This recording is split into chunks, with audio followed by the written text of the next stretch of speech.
Good morning, everybody, or afternoon, or your regional equivalent.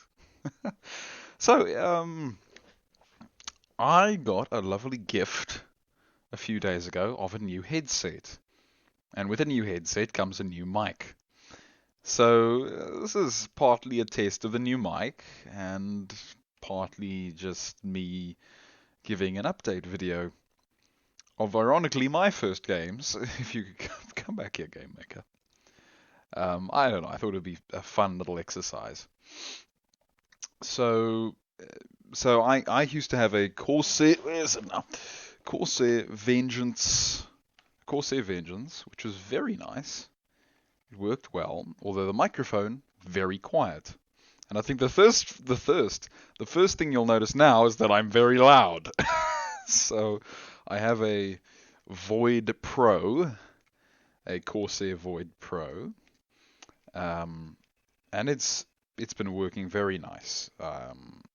It's been working very well, if I use proper grammar. But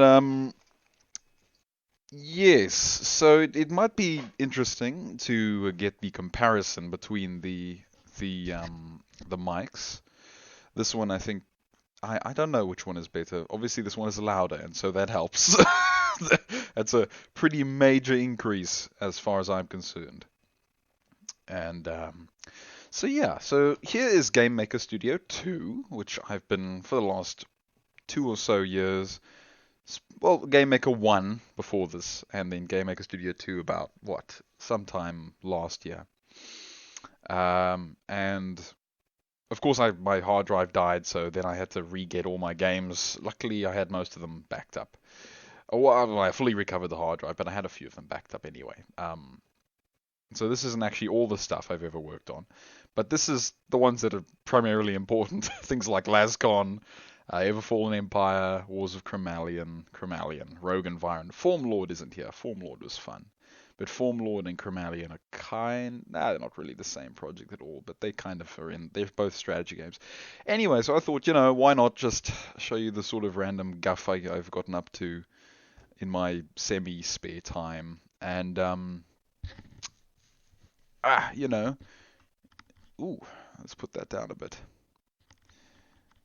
And oh yeah, also my audio scroller now works, so I can not because my old headset was like how old? I wish I could just be like, how old are you? But it wouldn't know. But like one of its sides are like held together by not duct tape, but by is it electrical tape? I can't remember what it is, but it's not. It's just good old strong tape. And the headset, the thing holding the mic up, if you push it up, isn't working, and it's like, it's so old. I had one before it, as well, so this is the second, but even then, that is the second. This is neither of Anyway, so okay, I guess let me show you my little games that I've been making. So I guess we should probably start from the top, which would be Lazkon 1. I should probably, hopefully, my computer will be happy. Okay. Oh yeah, I was toying around with Lazcon's eyes. That was a funny little, just kind of glow. I don't know, I was having fun. Anyway, so let me, window close all, thank you. Where to start? Lazkon, Unit 1. This was the first game I started trying to build.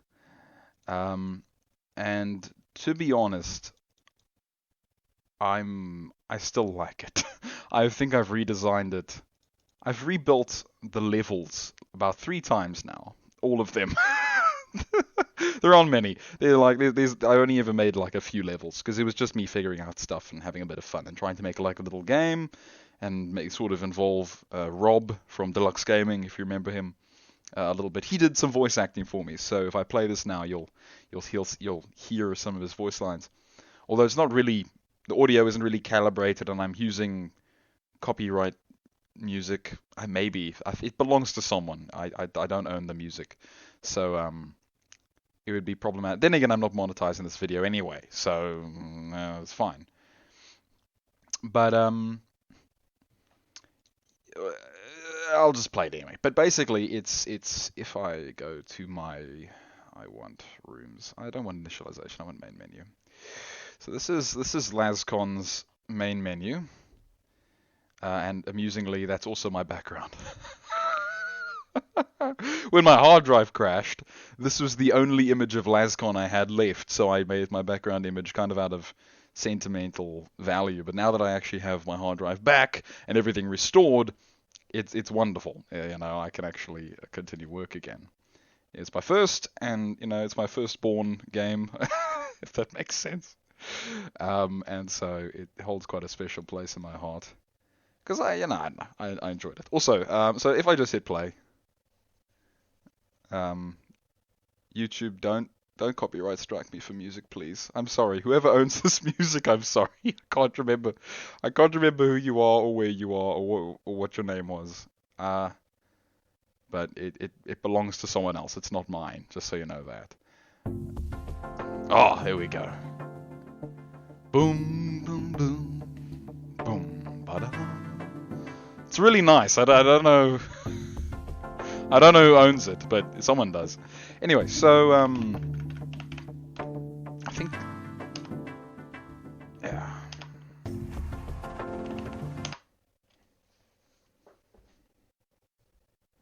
Okay. Lazkon, Unit 1. Hello, my little friend. It is time for you to come back. Your old friend's going to call for you in a few minutes. But regardless, I will give you just this key piece of information. Be careful.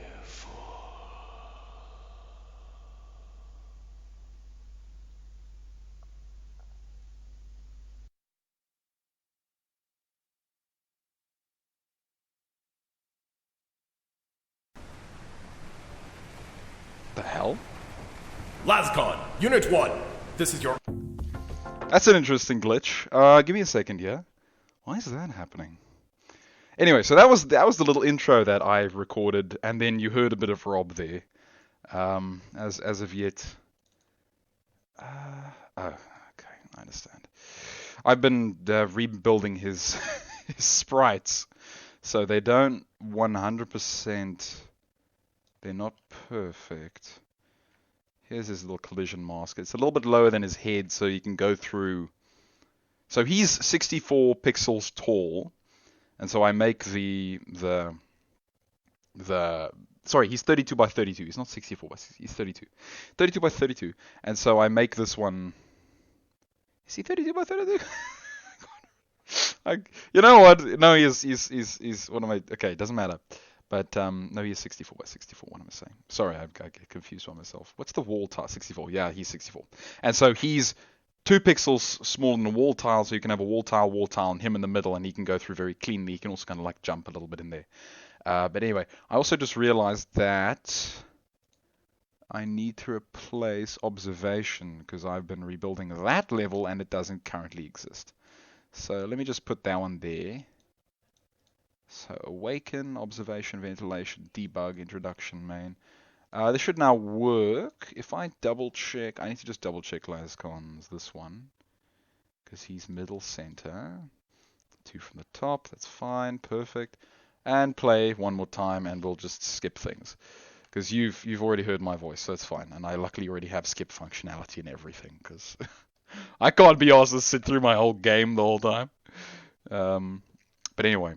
Come Lazkon. Lazkon. If you ever want to skip that, just shift and F. Shift and space. Lazkon, Unit 1. This is your operations manager. It is vital that you immediately head towards the Central Operations Center. You are on reserve power. Do not waste time. Head towards the elevator below your current level. Thank you, Rob. Thank you, Rob. The good old days.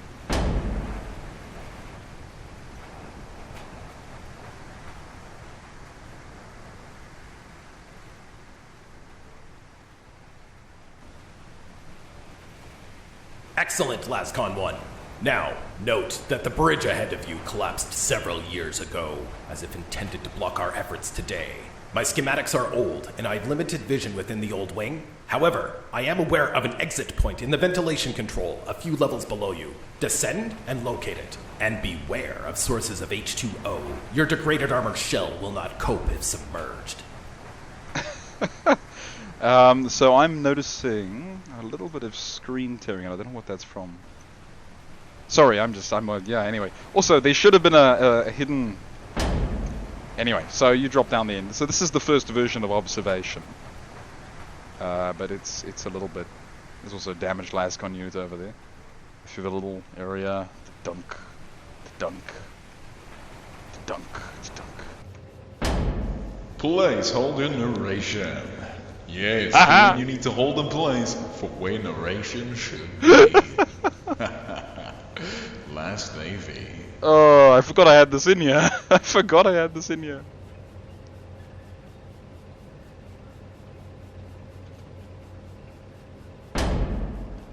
Yep.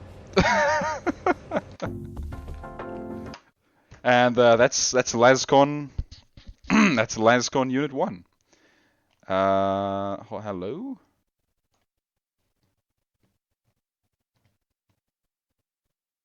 Hello? Why? Okay, hold on.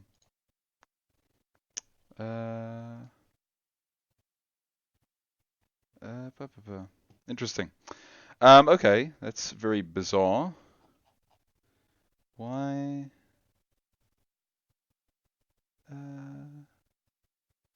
Can you not see my cursor? That's annoying. Maybe you can, I don't know. Anyway, so whatever. Okay, so that's Lazkon Unit 1. If you can't see my cursor, oh well, I don't know why that's happening. Doesn't matter. So it's Lazkon. At least to the point that I've been rebuilding it. There's a few other segments and other things, but that doesn't all too much matter. Anyway, that's like the result of a few, like, at this point, probably a couple, like if we were to talk solid amounts of time worked, a few weeks maybe, I don't know. I don't actually know. But it's some amount. Maybe it's not as long as that. Oh, by the way, there's an Easter egg. It's just that's hidden off somewhere. If you somehow manage to break the bounds of the level, you find that Easter egg hidden somewhere, which is quite funny. Anyway, so that's Lazkon 1. Then we can go to Lazkon 1, which was the first game I made, which also has Rob's voice lines in it and other things, which is very nice, and he did a very good job. I mean, it was quite funny. Probably going to have to replace all of his lines with my lines now, because I haven't been in contact with him for a long time. It's very sad. So I haven't been able to do that. Then we can go to... Oh, if I had Form Lord, I could show you Form Lord. Form Lord is fun, but we can't really do that. I can show you... Should I show you Rogue Environ? Rogue Environ basically is nothing. It's a bunch of... It's not anything yet. Chromalion... Which one is the more up-to-date version? Why is... Oh, there... I accidentally opened up an older version of Chromalion because I have a backup, and then there was a... Oh, here's my my funny light transmitter. I'll show you how that works. It's really weird. I basically made a little custom lighting system. It's horribly inefficient, but that doesn't matter. I was trying to make it... I was trying to have fun. And so I didn't care how efficient or inefficient the idea was, but basically I had objects acting as light structures, and it was very funny. So this is if I'm actually currently on the right room. O3 lighting test. Let's load this up. So basically Chromalion. Okay, so Lazkon was about a robot on a distant planet doing whatever. So on and then here you go. Here's my little custom lighting system. So my custom lighting system is hilarious, but it actually works really nicely in its own sense. It's insane, but I made objects for the light. It's stupid, but it's brilliant. I love it so much. Um, the thing is, it actually runs perfectly well up here. That's actually the funny thing. But the lower down, like the lower you go in the room, the worse the performance gets, which is very strange because technically there should be no reason that happens. And if I could fix that, then this lighting would actually run perfectly. Because if I go up here, then he's slowly pathing his way up here. There's a little unit with a light fixed to him. And as he goes, he kind of sends this cascading light, which I think looks really cool. But yeah, so there's also this little guy down. Also, you'll notice if you don't look, the light doesn't update, and that's necessary so that your computer doesn't explode. Because the way I do this is horribly inefficient. But that's besides the point. The nice thing about this little lighting thing that I made for myself is that you can get this sort of light that bounces around edges, but in a very controlled way that I can very easily manipulate to very fine detail. Not very fine detail, but the fall off rate, the color, other things I can change. And it hides stuff under. And these are buildings. This is a little fabrication.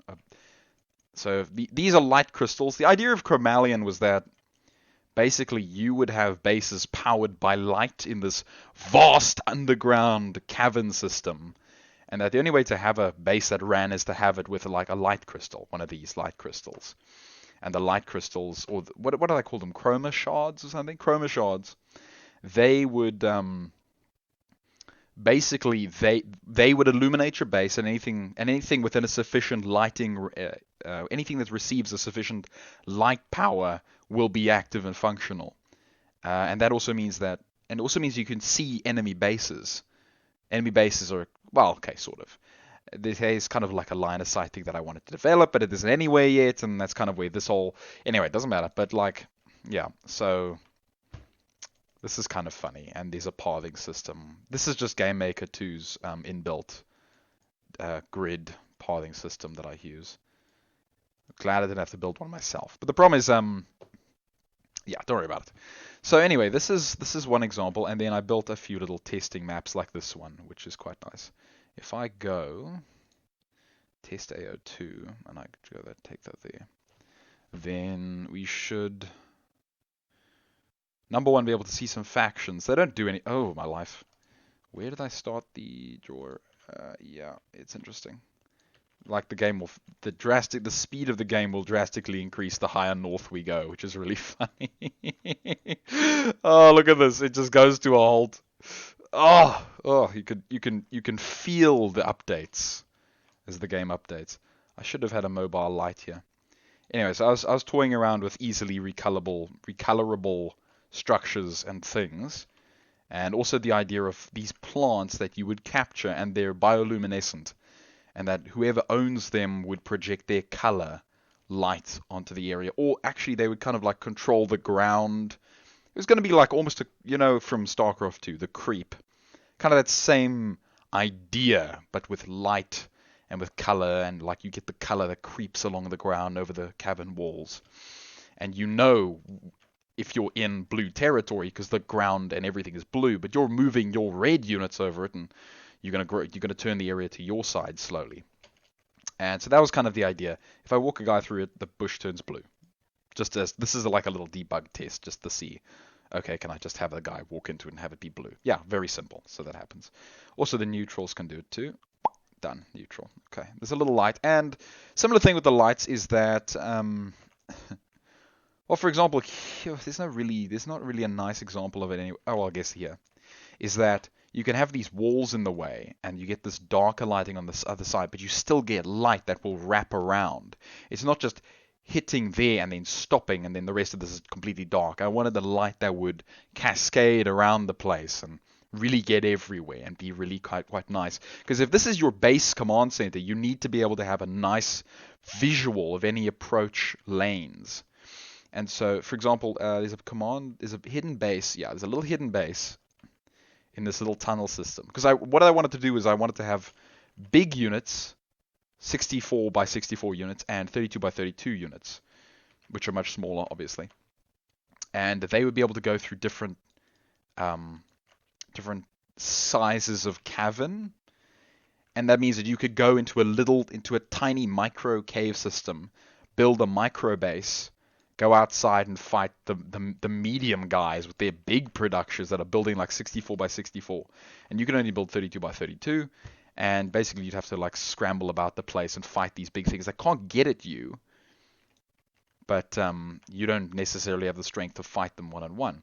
And so this lighting system is nice in that it can curve around these areas and go out here and go over here and illuminate these other areas, and you can get a better sense of the approach to your base physically because the light actually, travels along those set things.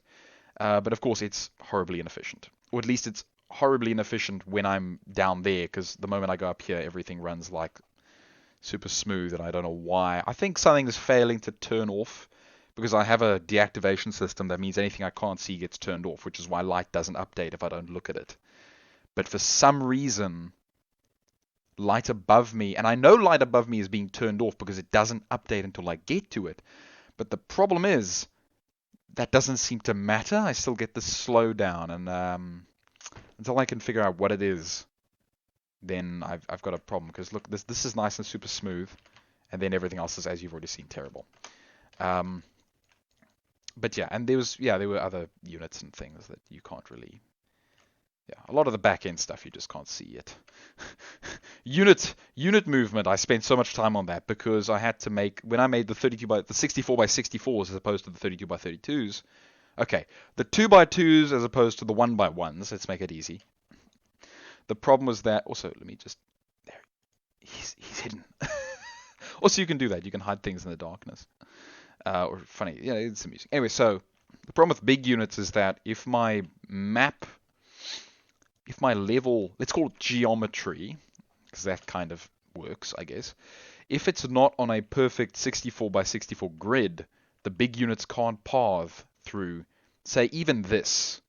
Okay, if this is slightly off of either side of the 64 by 64 grid, the problem is that it can't get through. So there's an example over here. So you see how there's a 2 by 2 and then a 2 by 2. Problem is, on a 64 by 64 grid, this is the line he can walk. He can then also walk downwards, but only from 64 to 64. There can't be an intermediary 64 phase, which is thoroughly infuriating to me, and I might just be a noob and I might just not know how to do that, which is actually possible. But until I can fix that, I can't have big units. I can only have little units, because I can only make the little units successfully and reliably path around the area. And although I say I'm using GameMaker pathing, I'm also doing my own stuff. Because some of this needs to be, like, if I issue a new order, it needs to stop what it previously was doing, reassess, move, and it mustn't somehow glitch into walls and do crazy stuff. There's a lot of my own code in there, as well as a few bits that just use some of the inbuilt GameMaker stuff. Anyway, so this is Chromalion. If I could fix the lighting bug, then I would go full steam with it. But the lighting is quite important, so I can't. Either that or I do some other thing. But now either way, it doesn't matter. So that's Chromalion. There's also Formlord, which was another thing. It was in the same-ish vein as Chromalion, but not at all. It's like completely different, but in some sense similar, because it's a strategy game. And in Formlord, you're this guy who can basically take mud, mush it together, and make these like little living mudmen, or like stone men, or clay, or whatever. And you basically go through these techs of from dirt to mud to clay to other things. Sorry. And that would be Formlord, and you'd build up like that. And that could be quite fun. But and then basically there's this thing called the entropiate. Entropiate. And it's this, again, it's basically creep from StarCraft 2. Except not. The entropiate would start in an area of the map and spread out. And as it gets bigger, it generates more and more resources for itself, which it uses to build these entropiate structure nests on itself. And these nests spread out and build other nests. and they all kind of pull from the same intropriate resource pool. I had it working. I wish I could show it to you, but I'd have to go hunt down the project. It's somewhere weird. And then you, the player, go around and you collect dirt or mud or whatever. And based on the material you use, your units are stronger or they can do different things or whatever. So they were the big clay. You had like your heavy clay soldiers, and they would like doosh doosh kabah. And the intropriate would build like corrupted versions of your things. They'd build corrupted dirt mudlings or whatever they're called. The lings, mudlings or dirtlings or claylings, whatever. And they would build corrupted versions of those, and you would have your normal versions. You have to fight them, and basically, and there would be like villages and things around the place that you have to try and go protect. Not that you have to protect them to win; it's that you protecting them stops the intropriate from like gaining something, some sort of special resource that it can only get by destroying villages or something. Or like maybe iron or steel or something that you can only get from villagers because they like forge it or do whatever. And that would kind of be how Formlord would have worked out. But I gave up on it because I couldn't get the intropriate to spread efficiently before lagging everything out. Because the problem is I was a total noob. And so my stuff, much like my lighting system, is horribly inefficient. And I'm more than aware, but I haven't made it better. Because I'm not 100% sure how to, and at that same point, maintain the visual efficiency that I want for it. So that killed Formlord, and the same thing killed Chromalion. And funnily enough, the same thing killed Rogue Environ, because Rogue Environ was like... Again, it's this idea of you have a bunch of little factions that start and grow. It wasn't as vicious as Formlord's Intropriate, which would spread and just be mad. It would just go everywhere and be very laggy after a little while, because there would be so many Intropriate micro-entities. Like, I needed to figure out a way of making that system better. It was difficult. Anyway, it doesn't matter. I'll figure it out eventually, but for now I haven't been worrying about it. Then, of course, there's Everfallen Empire, which is the thing I'm currently working on, because it's actually within my capability.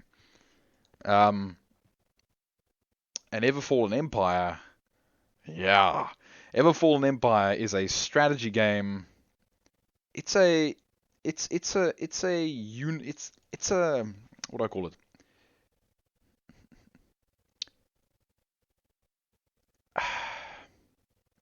It's a 4X, but it's also not. It's not that. It's none of those. It's like a management strategy game about you, an emperor, or well, not really the emperor.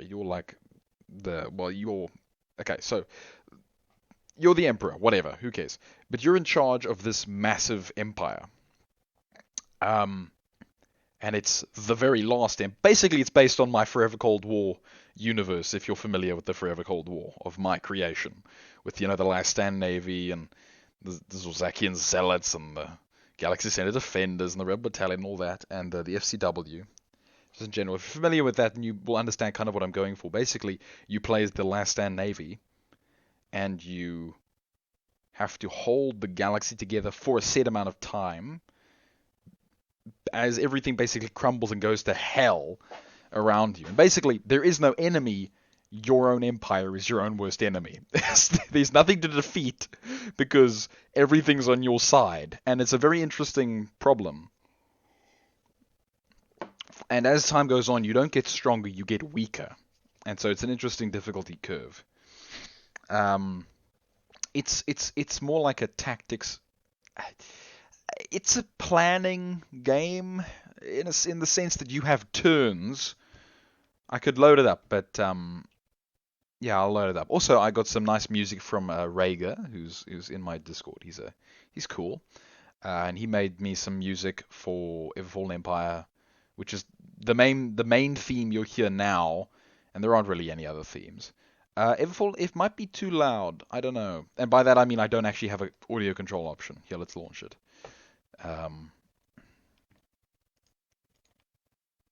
So I might just...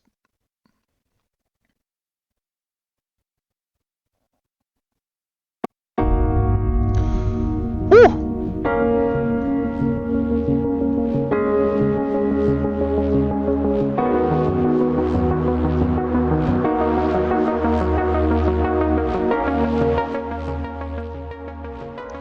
Okay. Bomb bomb by the fallen empire.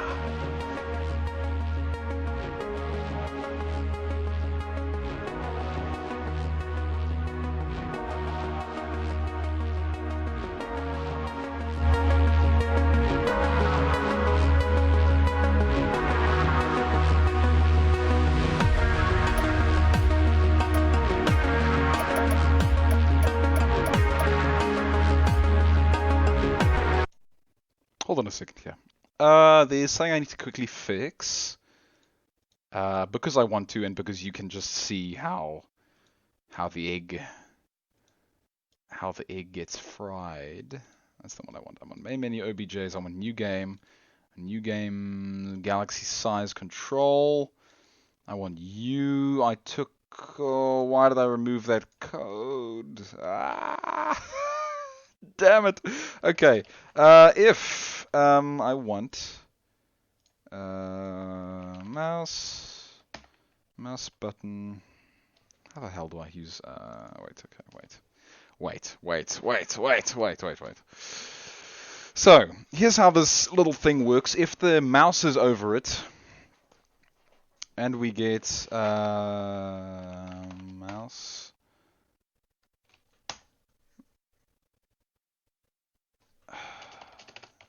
MB left.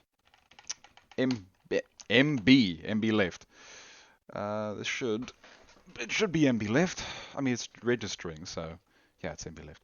Thank you. MB left. So it needs to, number one, it needs to figure out where the mouse is in relation to that, and then increase it or decrease it based on that. Then there needs to be, I need to of course then clamp galaxy size between 5 and 11. And mouse clicking doesn't matter because mouse clicking is not used in this system. So there's something I made, funnily enough, called mouse clicking, and basically it's just my way of collecting information from the mouse. Well, the mouse tells the thing that it's selecting that it's being clicked, and this way I don't have to make lots of other things check to see if they're being clicked. I can instead have the mouse decide what it's going to click based on other things that it's looking at, and it's basically just a way of centralizing the problem solving for that sort of equation. Doesn't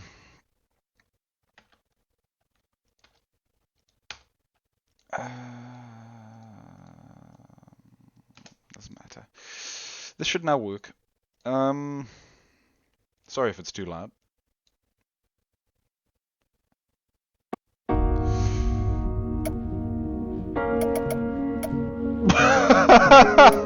Oh no. Oh no. Oh no. Oh no. Okay. All right. That's fine. So locker A is something that exists.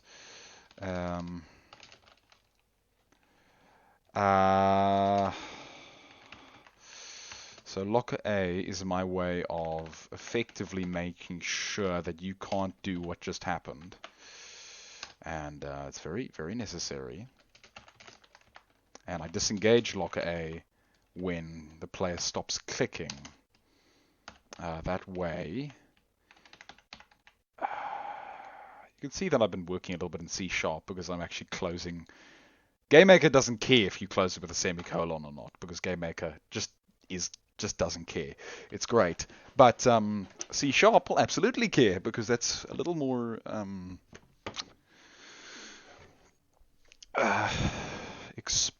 I don't know, it's hard to describe.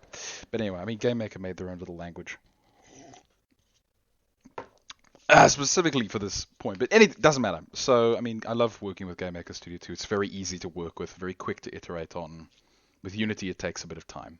well, with C Sharp, it takes a little bit of time because there's a lot more stuff that you have to. I mean, I don't have to deal with classes and functions and access levels, or scope, as you might call it. And I don't have to specifically define my variables, which I can do, but I do it. Wow, I'm sounding like my father now. Variables, but variables, whatever. That's fine. Okay, this should now actually work. Now that I have locker A in place. False, true, false. Okay, good. Thank you. Wonderful. 9 by 9 is the intended.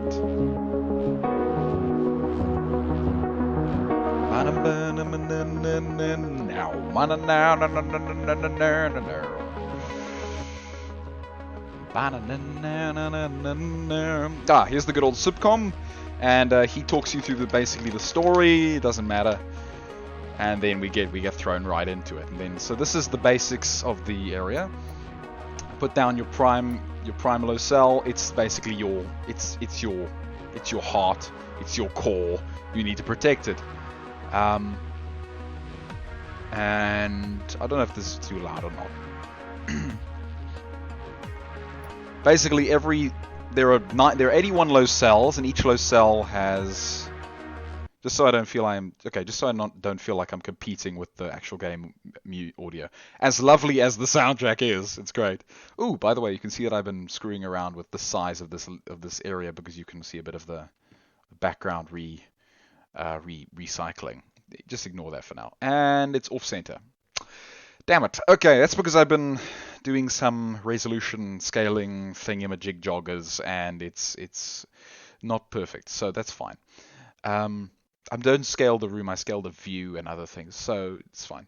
But basically, you have 81 locales. Each locale tracks its specific variants, its specific values. They all start with random values. There's a lot of other stuff that isn't shown here or updated correctly for a number of reasons. There's actions, there's governor. Currently, Eric Johnson is the governor of literally everywhere.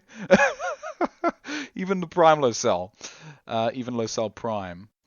And basically there's galactic civility, which is just, it's the average of all the civility in the entire galaxy out of the maximum. Imperial wealth, you gain this much. These things did I enable them? No, I didn't. Okay, they still turned off because I'm still making them work properly. Because technically, there are imperial locales, which are what these are called. Locale 43, locale 15, example. I can also left click this. I can also right click, which is every game should have right click to close stuff. It's a wonderful feature. But this thing tracks things like the governmental allegiance of this locale, the locale's governmental health and effectiveness. These things kick into lots of other things in terms of popular civility, law enforcement, education, industry, which also kicks into itself through other things, and civility, popular civility is affected by these things, and this is affected by that, and everything has a passive degradation of about 0 to -10. It's random. It's every locale degrades by either 0 or -10 in all of its, not all of its, but most of its areas, or a percentage of that amount of deduction every turn, every 20 years. So when you hit commit, it takes you forward 20 years. And it says processing, and it does all the stuff. All these locales talk to each other. So every one influences every other one. So the one next to the other one is affected by the other one. So stronger locales, healthier locales will influence weaker locales positively. So you can see this one's actually getting a -10, or actually probably getting more like, it gets -0 to 10 in any one of these positions. So it's a random number within the massive array of stuff. So you can see that, for example, militarization is being minus by 12. Why is it being minus by 12? I think there's something else. There's a lot of stuff happening under the hood that I can't show you, so I don't know why there's a -2 added onto that, or whatever. 12. Wow. Did I increase the threshold? I might have increased the threshold to I might have increased it to -20. I might have forgotten that. Anyway, so the whole galaxy passively degrades and passively helps itself. So if you want to keep one area above the waves, then you would pump resources into it and the ones surrounding it. And so over time, areas degrade. Okay, the brightness of the color is the healthiness of the government. Popular civility will factor into it at some stage, but for now I'm just using governmental health because that's the current thing that's like the most important thing for now. For now. I'm sorry, I'm very dry-throated. I've been yelling too much, I guess. I don't know. So currently, the very limited state of the simulation is that most of the things rely on, well, not most of the things. The state of a locale relies on government health and the popular civility. Those are the two things that currently matter. The other stuff that's under the hood, you can't see, so who cares? Things like industry, these tie into other things and like other stuff and tax and all these other things. Which then all end up tying into populace happiness and other things. So civility gets affected by that. Law and order is basically affected by governmental effectiveness, how well they can police stuff and whatever. Like, and all this stuff. And so you can have vastly different states of areas across your empire. And everything affects everything else. Hold on. Okay. So where was I? Right, yes, that... Hey, my little dog, yes, okay. Oh, shame. She's sweet. Anyway, Widget, do you want to... No, she doesn't want to say anything. That's fine. Anyway, so, okay. Governmental health. And once governmental health gets too low, or if... So, I best show you. So, each turn, everyone's health is degrading terribly. So if I just select this one, which is a 24, so it's getting -7 as the change amount. -7. And then you see every turn that degradation modifier changes. It'll roll again between 0 and -10 or 0 and -20, whatever I set it to. It might actually be 0 and -20, but I'm not 100% sure. Yeah, 0 and -20. Okay, interesting. I might need to nerf that a bit. It's that severe because the bonuses they get from each other are also severe. So there's also so there's these things degrade. And over time, once they get low enough... here we go! Okay, events, Protectoracy. The people of this locale are with the Empire, however wish to remain relatively independent of your influence and authority. Your actions are limited, but at least you have action. So, one of these places, one of them, and their governmental health got so low that they effectively changed government. They basically withdrew from the Empire and are now... Well, they're still with the Empire. They're a protectorist. So they pay reduced tax. They send reduced manpower, and you gain less repute from them. Also, you can do less with them. You can influence them less. Other locales still influence them just as much, but you can't influence them directly, which makes an interesting problem that you now need to help other locales to help other locales, and you need to do all this madness and shuffle it about while other stuff is happening, like the Fallen. So, if popular civility gets too low in an area, I'll try and find another example, but I don't think there are any nice ones. They're all like 30s and 74s, and also certain events can damage popular civility. Like 41. Also, I want to have this menu be like on the side somewhere so you can see the one you're clicking. So you click it, you get a nice like little yellow outline around it, and this thing is broken down probably into segments on the left and right, and on the bottom probably. You maybe get your actions maybe on the bottom and other stuff. Or maybe you get like a detailed readout on the bottom where you get like, not graphs.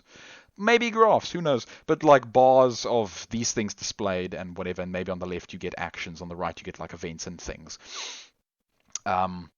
But basically, if civility gets too low, then the locale will fall, which is why this is called Ever Fallen Empire. So, the state of civility in the locale has caused Okay, I think this might have been written a bit badly. I'll go fix it afterwards. But anyway, the state of civility in this locale has... Oh no, okay, whatever. The state of civility in the locale has caused a deterioration of civilization, the fall of infrastructure and order. The barbaric will seek to bring suffering on all those that inhabit, and to all those locales that border. Prepare for raids and war. So basically, this locale has now fallen. Its government type is now fallen, or allegiance, as we might say. But technically, this is the government type. I should probably, whatever, I'll change the name. It used to be type, and then I made it allegiance, and then because it was like imperial protectorate, so it's allegiance. You understand? So I guess I can just say fallen. That's actually fine. And when something is fallen, all of its things degrade even faster, and everything is influenced by every other locale. So locales take damage from other locales nearby them that have negative values. So this locale is now taking, although it has a 1.28 increase in government health, this thing is a minus 70. And this locale takes a percentage of this one's government health as damage, or I can't remember how it works, but it's worked out mathematically with some formula that I made, which is quite funny. Basically, it makes sure that it's kind of a... doesn't matter. But basically, every locale is affected, and so these locales will go to like minus 100, and everything around it will be affected by, let's say, negative 10. Let's say it's 10%, whatever. I think it actually might end up being 10%. Yeah? No, that doesn't. Okay, anyway. So everything gets affected very badly. But also these, they launch events, or they launch attacks on other locales, and they specifically target, say, one or another locale, and they specifically damage it. Well, that's what would happen if it was currently functional, but it's currently turned off because it's not working yet. So it'll attack other things, and other locales can attack other locales to help and defend other locales and do other things. But of course, their military will go down because they're diverting military to another locale, which and it all just starts to go a little crazy. And maybe you have an action, and so a lot of this stuff is where actions and governors come into play. Now, actions are your way of limiting or amplifying or expanding or even de-amplifying, dampening, thank you, what a locale is doing to another one. So we can say actions, and these imperial assistants, these are some bland ones, but there are others if we scroll down, and some others that just aren't defined. So for example, here's some very boring ones that are I just made them for like amusement's sake. The Empire will assist in governmental areas, boosting governmental health and efficiency. There's military development, and these other ones that I plan to add in, like governmental overhaul, which the Empire will attempt to completely overhaul the governing body of this locale, increasing health double, but decreasing the efficiency half of this locale's governing forces. So there's things where you can chop and change the one you're currently working on. So you can sacrifice one element of something for something else, and you kind of need to balance these tug and pulls. Also, there's total costs of how much you're spending on everything, which is also based on your total income that you get from the entire galaxy. Now, you don't get enough from the entire galaxy to just spend all your money on the best stuff. Because something like Imperial Assistance is something that you would toggle on and off, and you'd keep running on a locale, and it would get a nice bonus, but you'd be expending resources. And 5 and 10 doesn't sound like much, and plus 5 isn't much. But, something like Imperial Intervention, it's a little bit more costly. And when you are spending that much on one locale, and all the locales, and remember, this is the very start of the game. You have a massive income at this point. You have the biggest income you'll ever have in the game. It gets worse from here. But you can spend actions, for example, to limit how much a locale receives from other locales, but also how much it sends out to other locales. So you can do stuff like that, basically like a quarantine or something like that. Or like a radio embargo, if that makes sense. I don't know, something funny like that. Where basically you can exchange an effect, but also damage it, or maybe help it. And there's stuff that's everything is effectively situational. Even Imperial Assistance is probably going to be nerfed, but, would be situational. I can't actually use it right now because I don't have a button yet, so it doesn't really work. But you can see them and you can scroll through them. And they all have their costs, and they all have their effectors inside of them attached to them. Doesn't matter. So that's actions. And then governors are basically, they're the AIs They're the computer's AI, and it's trying to do what you're doing, kind of. It's also trying to rule its little low cell, but governors are specifically tasked with taking care of their own low cell. So governors are basically like they're the AI managing this low cell. They can do the same things you can do. They have their own sets of actions that are specific to them and have way more impact on what happens in the low cell. And you can like talk to the governors and demand things, maybe at the cost of repute, but you can do things to governors. Maybe you bribe them, but then you damage law and order and other things. Everything has a trade-off, but you can get what you want at the cost of something else. And all this, it's basically a massive balancing act of madness. And so each low cell will have a governor that has a... So nothing is displaying right now. Unfortunately, it's not hooked up. But every governor, they all have the same name because I don't have a random name generator working yet. But Eric Johnson will have a disposition. So this is just dispositions to governmentalism, industrialism, populism, which is just like, even though that might not exactly be what that means, you kind of get what I'm talking about. Like, will they prefer tending to the government, the populace, or the industry? And each of these areas are very important in their own ways. Industry generally impacts your income, like wealth and manpower. Government and populace kind of contribute towards your repute. And government also kind of... Yeah, it's interesting. But, and so they will have a percentage that they increase, which is basically their chance of taking an action that affects that area positively, and it'll probably affect other areas negatively, or maybe not. Maybe it'll only ever be positive just for the sake of balancing it out. And then there's allegiances where they can be allegiance to you. So this cell could be imperial, but they might have more of an allegiance to themselves or to another empire. That's very bad. And so you might want to do something like, organize governor elections, where the empire will prematurely organize governor elections, forcing the old governor out of office and back into the election pool. So every low cell would have a little election pool of governors that are generated according to some controlled randomness. It's not nutsy, because you might end up with an area that has terrible governors. So I'd have to make that stuff more controlled. But anyway, like every governor would have something they prefer above another thing or whatever. But you understand. And so allegiances, basically governors can influence the governmental allegiance, regardless of health and efficiency. They can influence that allegiance. And there's stuff like populace, it's not shown here, but there's respect, basically, which is the populace is leaning towards the empire. The higher that is, the harder it is for the governor to try and change the allegiance, or for the little cell itself to change its allegiance if its governmental health gets too low. Sometimes the health will get too low, and it will actually basically have like a revolution, and its health will go back up to high, and it'll remain imperial. That's a very small chance. It's like microscopic, and governors kind of play into this. And governors can talk to other governors and make allegiances, and then suddenly form micro empires and start fighting you, which would be very entertaining if I had it working. It's also currently disabled. A lot of stuff is disabled, as you realize. This is a lot of stuff for me to work on. But basically, the governments. Governments can talk. Governors can talk to each other, and they can have like trade deals and other things. And basically, they end up doing whatever it is they do. They end up having trade deals between each other, so they'll maybe expend effectiveness for civility or something like that, Or industry tab also has a tracking of resources and specific resources, as well as like workforces and other stuff. So they can actually trade in materials, in armies, in other things. And also, low cells have their own.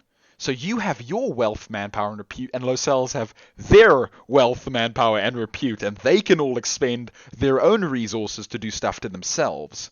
And they will always use all of their resources, sort of. Or that's at least how it will be working when that part's actually built in. That part isn't actually done yet. It's not even turned off. It just doesn't exist. Low cells do have their own resource pool, but they don't actually use them yet. And basically, they can do the same things you can do, where they have the governors use those resources of the low cell to do stuff. So governors are basically the you of the micro empire that is their low cell. So anyway, you understand. And your tax rate affects. So you have a tax rate which isn't in here either yet, which depending on what you set it, number one, it might annoy the populace if this place is more predisposed to wanting less tax or more tax or whatever. Generally, places want way less tax, but some have a higher tolerance for higher taxes based on like how prosperous they are or other things. And basically, the amount that you tax them also dictates the amount of resources that they have available to affect themselves and affect change in them and low cells around them, because they can target to do things on other low cells, like embargo or open like free trade or something like that. You understand? Also just generally trading in general. So they'll have more to do with, they'll have more resources to do things with, which is very funny. So yeah, I actually say this here. Governors have dispositions toward tending to different aspects of a low cell. Remember that governors always have more effect on a low cell than anything else does. Do not ignore the factors. So although low cells get influenced by the low cells around them, governors can also restrict, can also, like I said, they can kind of flip the table. So maybe these guys take only half as much influence, but they only send out half as much influence. Or maybe they have reduced governmental health effect, but increased popular civility effect. And so governors can do all that. Anyway, so you understand the level of complexity that I want to make for the system, and that is already nearly there, but just has to be finished. A lot of the stuff is there in the works. It just needs to be done. Like governors talking to each other isn't working yet. It's under construction, but it isn't done. And low cells joining together and forming a new micro empire, well, basically a new empire inside your massive empire, is another thing that isn't done yet.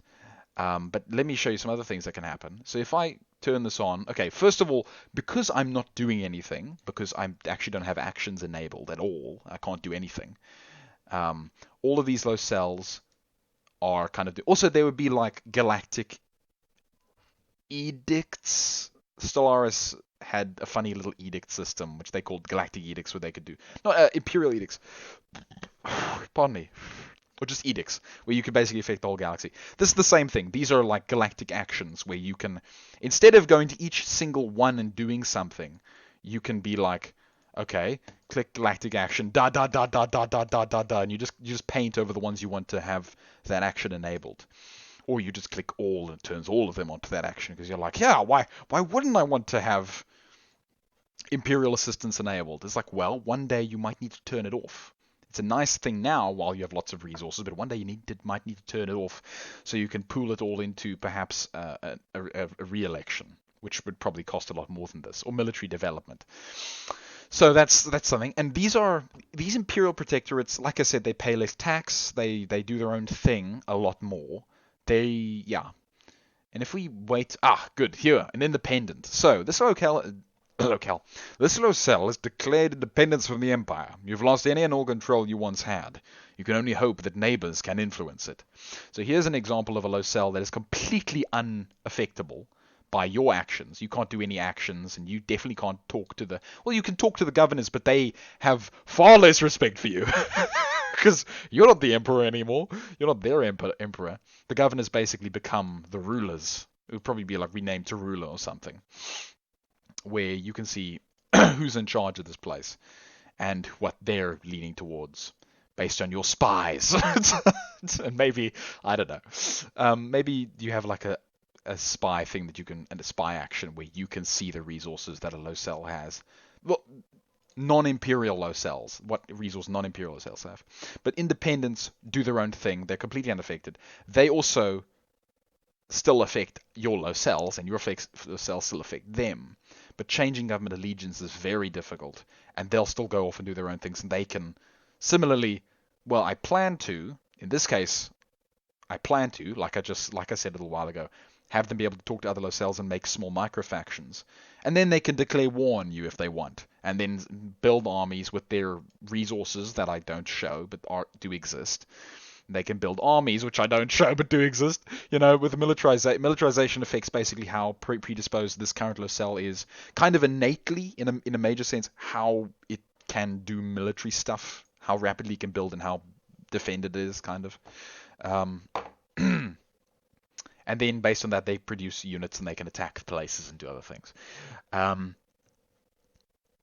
And Fallen kind of do the same things. So anyway, these are just two of the types. There are also events that can happen, and there are special empires that can form, like the Annihilatoriate. Oh, now there's a faction. That's basically the Annihilatoriate is basically the Zorzakian Zealots from my Forever Cold War universe. Much like the Empire is basically, or actually is, the Last Stand Navy from my Forever Cold War universe. Blue and orange. It's obvious that it's the Last Stand Navy. But anyway, we'll just call them the Empire for now. Imperial. So you can get independence, protectorates. You can get the Annihilatoriate. And the Annihilatoriate they're like a Fallen Locel, but they are more directed. Fallen Locels kind of do a weak attack to everything. They kind of like generally send out like tiny assault forces everywhere. Annihilatoriates will specifically send large forces at weak targets and are a lot more intelligent. Fallen are, like I say, barbaric, raw, rogue, whatever. They just do stuff that isn't very intelligent. Annihilatoriates actually care about remaining capable, in a sense, but will try to destroy other things specifically. And then you also get rebellions where your Imperials, those cells turn into rebel Locels, which are basically way more aggressive versions of the Imperial Protectorate. The Protectorate is still on your side. They're a protectorate of you. They still like you. They just don't want to necessarily be under your direct control anymore. We don't want your rules. And a rebellion would basically just be a very aggressive form of independent would be better. Yeah, it would be a forceful independency. Like the people don't agree with it, but there's a military force that went rebellion and captured the area and now are fighting you. So that could be very interesting. And then that Locel has like serious popular civility damage because there's a civil war going on, and they'll branch out and attack other Locels. And you get the idea. So that would be really fun once I get that working. It's not too far off, but it's still far off. The first things I have to get done are governors. Well, actually, actions. Actions need to get done first. They're here, but they just can't work yet because I don't have buttons for them. And then I need to finish governors, and then I need to finish governor actions. And they need to be able to talk to them and do other things, and they need to be able to talk to each other, which is another thing which basically features into governor actions, whatever, and stuff like that. And then I need to do the war thing where cells send out armies, because they don't currently do that. It's all influence, and influence is really strong right now for the sake of making up for what would be armies and other things and actions and all this other stuff.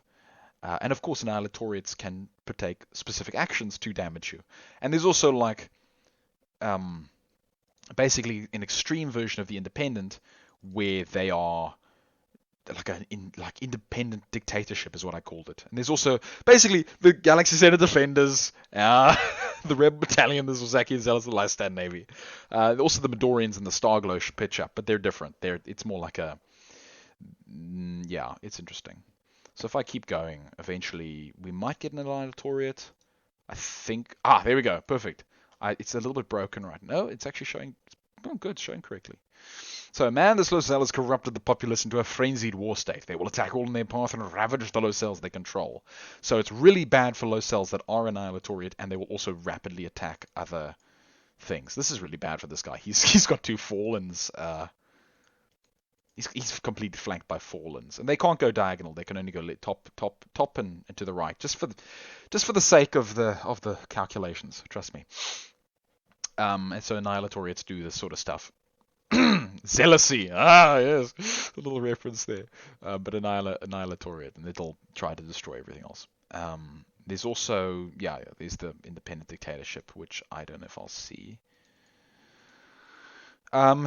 There's a very... Oh, here we go. Okay, Imperialization. So you see, there is a chance that so it goes Imperial, Protectorate, Independent, and there is a small chance that they'll go directly from Imperial to Independent, and there's also a small chance that Protectorates can go back to being Imperial. So here, Imperialization: the people of the Socel have rallied behind you, abandoning their independence for the safety of the Empire. They are now with you. So you can there's the very small chance that the Annihilatoriate became fallen, which is often the case right now because they're like at 11. And the requirement for an Annihilatoriate is low civility and low health. So it'll pop into an Annihilatoriate. And then like the next turn, or maybe the one after that, turn into a Fallen. It's quite funny. But anyway, so you can actually get Locels that come back to your control and do other things, which is very fun. And also Independents will band together with other Independents. So Independents get a better positive... Okay, so here's another thing. Cells of the same allegiance get a better bonus from each other. They get a better positive bonus from each other. Negative bonus pretty much remains the same, but positive bonus is increased. Imperials get a good bonus from each other. Protectorates get a bonus from each other. Protectorates actually get a bonus from Imperial as well anyway. They're just slightly less easy to influence. And Independents get bonuses from other Independents if they're on the same team, which is to say that they're not militaristic in attacking each other. It's interesting. And yeah, would be... Oh, my word, more Annihilatoriates. Great! This is very bad. This would be the point where you'd be routing, like, military forces. If you still had an empire, you'd be routing military forces and destroying them, and you'd have to fight them, and you'd have to spend wealth, manpower, and repute to build, well, maybe not repute, but definitely wealth and manpower to build armies and send them and attack places, to hold them off and do whatever, and you can send defensive armies and other things.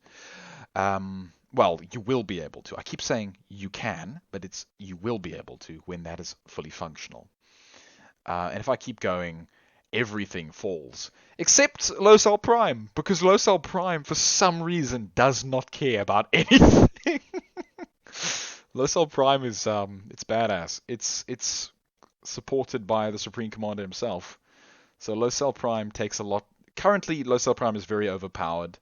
I can't remember what specifically makes it overpowered. I think it only gets like a minus something. It's like the negatives it can receive are capped or something, or halved. But basically, it's difficult to lose the Prime Locel unless you're being attacked and other things. Otherwise, it can hold out against passive... Imperialization, lovely. The Prime Locel can hold out against just raw influence. Because, let's say one of your Locels here immediately falls in like the first 40 years. You've got a massive problem. It's right next to your Prime Locel. So the Prime Locel only specifically takes damage... Not specifically, but it takes reduced damage from influence and more damage... I'm calling it damage, but it's, you know what I mean. And it takes more damage from actual direct actions from other Locels, like attacks and war. But also, by the way, Fallen will fight in between themselves. So Fallen can destroy Fallen and become Baron. Or at least they will be able to when that's implemented. But Fallen can, in air quotes, fight Fallen. They will be able to properly fight each other later, and then they can become like Baron Locels, where there's just nothing. Oh, this is interesting. So there's a very small chance that Locels, when they reach low, will not do anything, that they won't fall. So this is at 0 governmental health, but the people are still fine. Like, the government is totally collapsed, but the people are fine. Well, they're marginally civil. As long as civility... it should fall next turn, no? Wow. Talk about roll the dice. Locel 6, really hanging on there. As well as Locel 28, Locel 7, Locel 12, and Locel 33. And probably Locel 21, which was the other one? Locel 14? I can't remember. Anyway, then it's kind of funny. The entire galaxy is now fallen, and it can't get up. And then, wow, even Locel Prime has finally become an Imperial Protectorate. It's like, this is the point where your command is completely stripped, and you're basically just some poor guy on the street now. And then all you can do is watch as the Prime Locel collapses. Which still takes a hell of a long time, because like I said, it's buffed against influence. So this is not an accurate representation of how it should happen. But now it's an independent, and then eventually you should get a fallen. It should fall pretty soon. Still takes like 100 years. Ooh, it went back up to a protectorate. Yeah, so they can, like I said, imperial, protectorate, independent, or imperial, independent, or protectorate. So, okay, yeah. So, or imperial, protectorate, imperial, or imperial, protectorate, independent, imperial. So, protectorates and imperials, protectorate and independence, independence, can go back to being imperial, like I said. From any of these stages, it's a tiny chance.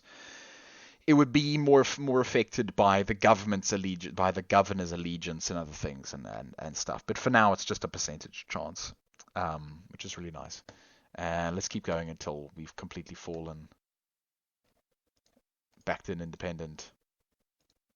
If it goes back to protectorate and then imperial, I will laugh my butt off. Nope. Fallen. Good. Great. Okay. State of civility in this locale. The state of civility in the locale has caused. I should say the state of civility in this locale has caused the deterioration of civilization and the fall of infrastructure and order. Not the. It should say this. There's a better meaning. Anyway, good. I mean, this is year 5060 ret, or relative Earth time.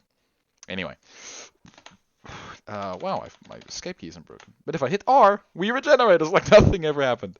And if I can escape, I can also have galaxy colonized and galaxy fully imperial. If I go galaxy colonized, let's make it a bit bigger. And thank you, Subcom. Thank you. Yes, bye-bye. Hello. Thank you.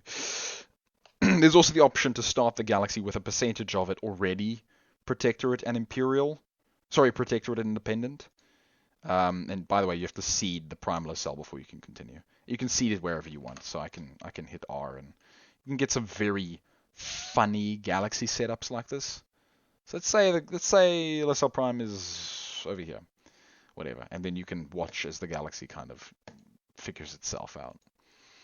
And it will slowly degrade because it's obviously not tending to itself.